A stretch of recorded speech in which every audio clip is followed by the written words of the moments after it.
지금도 사연을 보내면서 손이 덜덜 떨립니다. 그리고 제가 전생에 무슨 죄를 지었나? 그래서 이렇게 마음의 벌을 받는 건가? 고민하고 눈물 흘리고 찢어질 것 같은 가슴을 부여잡으며 이 사연을 보냅니다. 저는 50대에 시골로 귀향한 남자입니다. 저와 아내는 전부 다 도시 출신에 직장까지 도시에서 살아온 말 그대로 도시 촌사람이었습니다. 저 같은 경우에는 할아버지 댁이 시골이어서 어릴 적엔 논밭에서 놀긴 했었지만 즐거운 추억은 그때뿐이었고요. 아내의 경우에는 논밭 있는 시골을 가본 적이 없는 전형적인 도시 여자였죠. 하지만 제가 사업을 하면서 돈을 많이 만질 때였습니다. 어느 날 아버지가 오시더니 고향에 사시는 친척 어르신 중에 사정이 어려워서 집을 싸게 내놓으신 분이 계신데 너가 좀 비싼 가격에 사주면 안 되겠니? 이러시는 겁니다. 아버지의 부탁이고 제 기준에서는 비싼 가격도 아닌지라 그냥 제가 그 집이랑 주변 땅을 사뒀습니다. 그때만 해도 아버지의 체면을 위해서 사둔 거지 전혀 관심은 없었습니다. 그렇게 아무 생각 없이 말하고 잊고 지냈습니다. 근데 50대 넘어서니까 자식은 지 혼자 큰 줄 아는지 반항이나 하고 게다가 제가 하는 사업이 지금은 휘청거리면서 경제적으로 힘들어지더군요. 그래서 여기저기 지인들에게 부탁을 했지만 아무도 도와주질 않는 겁니다. 제가 잘 나갈 때는 간 쓸개도 빼줄 것 같던 사람들이 그리고 제가 그토록 도와줬던 사람들이 제가 어려워지니까 안면을 싹 바꾸는데 괜히 사람이 미워지더군요. 자식 싫어지고 사람 미워지니까 아무래도 도시 속 사람이 두려워지니까 떠나고 싶어졌습니다. 그냥 아무도 모르는 곳에 가서 머리를 식히고 싶더군요. 그래서 아내에게 어디 한적한 시골 마을에 가서 살고 싶다고 했더니 아내가 옛날에 지방에 사둔 땅이랑 집이랑 있잖아요. 거기서 있으면 어때요? 이러는 겁니다. 사업을 하느라 전혀 신경도 안 썼는데 아내의 말에 그제야 떠올라서 바로 시골로 내려왔죠. 여전히 시골은 시골이더군요. 하지만 오히려 그게 마음에 쏙 들었습니다. 그래, 아무도 모르는 동네에 가서 마음 정리 좀 하고 살자 라는 생각이었습니다. 그래서 저 혼자 일단 시골에 내려왔죠. 아내나 아이는 일단 서울에서 살고 있었고요. 제가 와서 시골집을 좀 정비하고 있으니까 동네 어르신들이 오셔서 이것저것 묻더군요. 그래서 친절하게 설명을 했습니다. 그랬더니 어르신들은 여기 청년회랑 마을 발전회가 있는데 언제 한번 들려요? 이러더군요. 아무래도 시골 정서를 조금 알기 때문에 저는 동네 어르신들이랑 청년회 분들에게 극진히 대했죠. 말이 청년회지 연세들이 저보다 적게는 10년, 많게는 20년 가까이 많은 분들이었으니까요. 나름 대접을 꾸준히 하고 동네 봉사활동에 어느 정도 나섰더니 동네 어르신들이랑 청년회 형님들도 저를 마을 사람으로 인정을 해주시더군요. 그리고 친해진 뒤에 술자리에서 이런저런 이야기를 하면서 보니까 청년회 형님들 중에는 햇볕에 그을리고 옷을 후줄근하게 입어서 늙어 보이는 것 뿐이지 몸이 저보다 다 건장하고 근육이 넘치는 분들이 많으셔서 놀랬습니다. 그래서 제가 역시 도시 사람들보다 농촌에 계시는 분들이 건강하다니까요? 이러면서 감탄을 하기도 했어요. 그 이후로는 일사천리였습니다. 마을 사람으로 받아주니까 저를 도와서 마당을 꾸며주는 형님도 계셨고 전기부터 전화까지 아름아름 소개를 시켜주셔서 생활에 불편함 없이 해주는 형님도 계셨습니다. 아무래도 평생을 보고 지내온 분들끼리 살아온 촌이라서 그런지 외지인에 대한 거부감은 크지만 한번 자기 사람이라는 생각을 하시면 적극적으로 도와주시더라고요. 그렇게 어느 정도 마음을 터놓으니까 일자리도 알아봐 주셨습니다. 특히 제가 사업을 한창 할 때 그나마 시간 내서 즐겼던 일이 낚시였는데 주변에 낚시터에서 일하라고 자리까지 알아봐 주셨습니다. 솔직히 제가 일을 할 만큼 돈이 쪼들릴 정도는 아니었습니다. 모아둔 돈도 어느 정도 있었고 사람이 싫어서 내려온 거지 일을 하려고 귀농을 했던 건 아니었으니까요. 하지만 형님들은 사람이 놀면 안 된다면서 일자리도 알아봐 주시고 저 혼자 있다면서 반찬이랑 식사도 매번 주시는 겁니다. 그때는 역시 진심은 통하는구나 생각했죠. 그 후에 아내랑 아들도 가끔 시골로 내려와서 시간을 보냈고 저는 있는 돈 없는 돈 끌어모아서 낚시터를 인수해버렸습니다. 개벌은 난 못 준다고 사업하는 버릇이 남아서인지 이리저리 홍보도 하고 낚시터 관리를 열심히 했더니 나름 인기 있는 낚시터가 되더군요. 이젠 일도 익숙해지고 마을 사람들과 호영호재하면서 친해지니까 아내를 시골로 불러도 될 것 같았습니다. 아이도 대학에 들어갔고 어차피 떨어져 지낸 시간도 꽤 됐고 이만하면 전원 생활을 누리면서 지친 몸과 마음을 치료하면 되겠다라는 생각이었습니다. 그 말에 아내도 흔쾌히 응해줬어요. 그래서 아내는 대학 기숙사에 들어간 아이를 두고 서울에 있는 걸 모두 정리한 채 시골로 내려와 저와 함께 전원 생활을 시작했습니다. 처음에는 아내가 굉장히 즐거워하더군요. 낚시터에서 같이 일도 하고 가끔 드라이브도 가고 텃밭도 가꾸면서 지냈습니다. 매일매일이 저에겐 소중한 날들이었고 기쁨이었죠. 근데 아내는 점점 활기를 잃어가고 짜증만 내는 거예요. 아침에 낚시터 관리하는 것도 이젠 지겹다. 텃밭 가꾸는 것도 이제는 힘들다며 매일 투덜대는 겁니다. 처음에는 달래도 보고 도심지로 나가서 쇼핑도 시켜줬건만 아내의 기분은 도무지 풀릴 기분이 아니더라고요. 아무래도 도시에서 자라서 도시에서 50년 가까이 살았으니 충분히 이해는 됐지만 이제는 늙어 죽을 때까지 흙냄새 맡으며 살아야 하는데 자꾸 우울해하니까 답답하더라고요. 그래서 하루는 아내에게 당신 뭐가 불만이야? 서울로 다시 가고 싶어? 라고 물으니까 그건 또 아니랍니다. 그래서 다시 아내에게 이젠 여기가 제2의 고향이야. 난 다시 서울로 가고 싶어도 갈 수 없어. 불편한 건 좀 있겠지만 조금만 참자. 제발. 이렇게 통사정을 했죠. 아내도 그러겠다고 대답은 하더군요. 너무 힘들어서 주변 어르신들하고 청년의 형님들에게 이야기를 했더니 그런 일들이 예전부터 수두룩했다면서 특히 청년의 형님 중에 한 분은 우리가 너무 무신경했네. 재수씨가 좀 쑥스러워하길래 일부러 동네 적응하라는 뜻으로 말도 안 걸고 그랬는데 이참에 마을 잔치라도 한번 열어줘야겠어. 이러는 겁니다. 저는 괜찮다고 극구 사양했는데도 시골 인심이란 게 아무래도 통이 크다 보니까 정말 마을 잔치가 돼버렸습니다.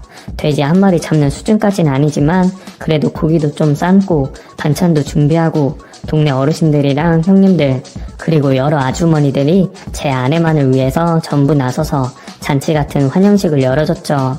처음에는 쑥스러워하던 아내도 그날은 굉장히 즐거워 보였어요. 술도 한잔하고 마을 사람들하고 친해지니까 아주 생기가 돌아 보였습니다.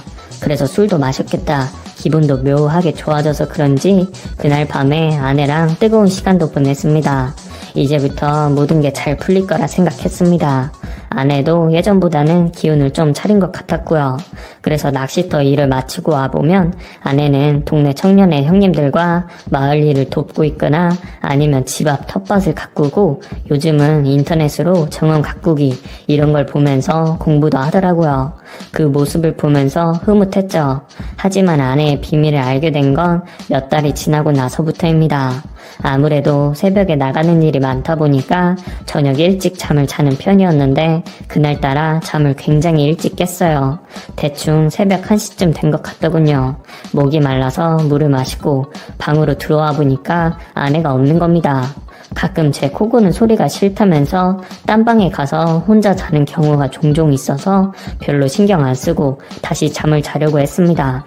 근데 뭔가 거실 쪽에서 누가 왔다 갔다 하는 소리가 들리는 거예요. 살금살금 걸어가는데 안쪽 허벅지 옷감이 서로 삭삭 스치는 소리였습니다.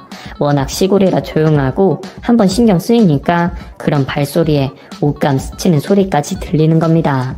아내가 왜 저러나? 라는 생각에 잠 안 자고 살금살금 고양이 걸음을 왜 하는 거야?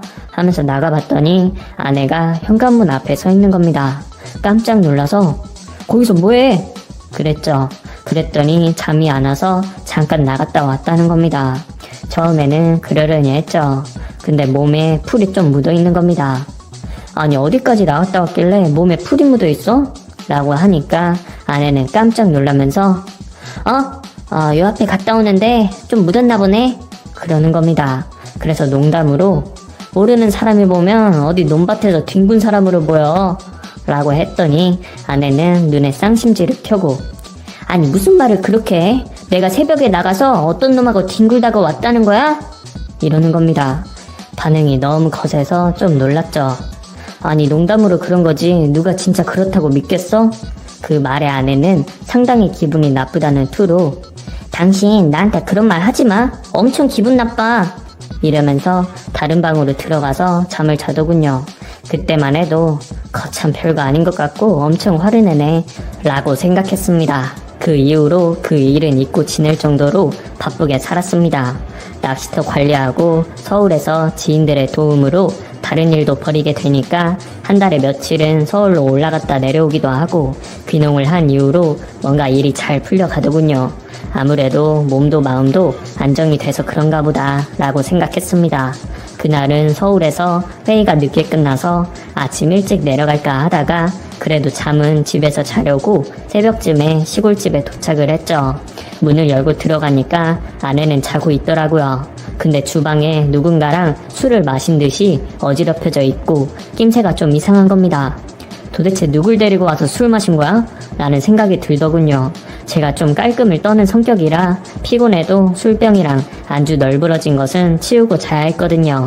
그래서 이것저것 치우는데 의자에 못 보던 열쇠 꾸러미가 있는 거예요. 보아하니까 바지 허리춤에 채우는 창고 열쇠 꾸러미였습니다. 이게 왜 여기 있지? 누구 거지? 궁금하더군요. 그래서 다음날 아침에 아내에게 열쇠 이야기를 꺼내니까 어제 청년회 형님 오셔서 간단하게 맥주 한잔 했어. 그게 뭐 잘못됐어? 이러는 겁니다. 마을 사람이 우리 집에 올 수도 있고 맥주 한잔 나눌 수도 있겠지만 열쇠까지 떨어뜨리고 갈 정도로 정신이 없었다는 게 이상한 거죠. 농사일을 해보신 분들은 알지만 농사와 관련된 열쇠나 농기구들은 기가 막히게 챙기거든요. 그래서 열쇠 꾸러미를 들고 청년회 형님 집으로 가고 있는데 동네 할머니 한 분이 오시더니 요즘 한 사람 소문 안 좋아? 이러는 겁니다. 그래서 제가 무슨 말씀이시냐고 자꾸 여쭤보니까 동네 남자들하고 그렇고 그런 사이라는 소문이 있어. 마누라 간수 잘해. 라는 거예요. 이게 무슨 소린가 싶더라고요. 동네 남자들이라뇨. 그래서 계속 여쭤봐도 할머니는 본인도 그냥 노인회관에서 주워 들었다는 겁니다. 남자들끼리 이번에 새로 귀농한 집 아줌마 밤에 몰래 가면 만날 수 있다는 이야기를 술자리 안주 삼아 했다는 거예요. 순간 눈이 뒤집히더군요. 어떤 미친놈이 이런 헛소문을 퍼뜨리나 해서 청년애고 나발이고 마을 남정네들 싹 다 잡아다가 취조를 하고 싶었는데 열쇠 꾸러미가 자꾸 마음에 걸리더군요. 그래서 청년애 형님을 찾아가서 슬쩍 떠볼 겸 이야기를 흘렸죠. 형님, 아내가 열쇠 주라고 하던데요? 그 형님도 아무렇지 않은 듯이 웃으면서 열쇠를 받길래 제가 한마디 쓱 했죠. 어제 저희 집에서 술 한잔 하셨다면서요. 술만 드신 거예요? 그랬더니 청년의 형님은 인상을 확 쓰면서 도대체 뭔 대답이 듣고 싶어서 이러냐며 집으로 돌아가는 겁니다. 뭔가 좀 캥기더군요. 평상시 같으면 이런 말에 미주알 고주알 끼어들고 설명하기 좋아하는 양반인데 정색을 하며 들어가는 폼이 아무래도 수상쩍었습니다. 그래서 일부러 모르는 척 며칠을 보냈죠. 그 하루하루가 정말 고통스럽더라고요. 너무나도 궁금했고요. 그래도 꾹 참았습니다. 제 눈으로 증거를 찾고 싶었으니까요. 그런데 드디어 그날이 왔습니다. 그날도 새벽쯤에 자는 척 하는데 아내가 어디론가 나가더군요. 자는 척 하다가 몰래 쫓아나가봤습니다. 청년의 형님이기만 해봐. 둘 다 아작을 내버릴 거니까 라는 생각에 뒤를 쫓아갔죠. 그런데 새벽 이슬 맞고 아내가 찾아간 곳은 논밭 근처에 있는 허름한 비닐하우스였습니다. 농사를 짓는 곳은 아니고 마을 공용 창고같이 농기구를 저장해놓고 쉬는 공간으로 활용을 하는 곳이었거든요. 순간 망치로 머리를 맞은 기분이더라고요. 그래서 몰래 안을 들어가서 안쪽을 봤습니다. 누굴까? 어떤 놈일까? 궁금하기도 하고 막상 보면 열받을 것 같아서 두렵기도 하고 손이 부르르 떨렸지만 안을 들여다봤죠. 그런데 세상에나 청년의 형님이 아닌 다른 형님인 겁니다. 이건 또 뭔가 싶더라고요. 둘은 이미 뜨거운 짓을 벌이기 시작했더군요. 차마 그 소리를 듣고 싶지도 않고 이제는 끝내려는 마음에 둘이 그 짓을 할 때 덮쳤습니다. 깜짝 놀란 아내랑 그의 형님은 손발이 되게 빌더군요. 언제부터 이랬냐며 제가 화를 막 내니까 갑자기 그 형님 입에서 더 충격적인 말이 튀어나왔습니다. 난 오늘이 처음이고 다른 사람들은 몇 번 만났어. 이건 또 무슨 소리인가 머리가 띵 하더군요. 아내는 여보, 지금 이 사람이 정신 나가서 헛소리 하는 거야. 믿지 마. 이러는데 이미 저는 제정신이 아니었습니다. 그러니까 남자가 하나가 아니라 몇 명이라는 이야기인데 내 아내가 이렇게 난잡한 사람일 거라고는 상상을 해본 적이 없었거든요. 도저히 참을 수가 없어서 아내 두 손을 끈으로 묶고 앞장서라고 한 후에 너랑 그 짓 한 놈들 집 어디야? 하면서 추궁을 했습니다.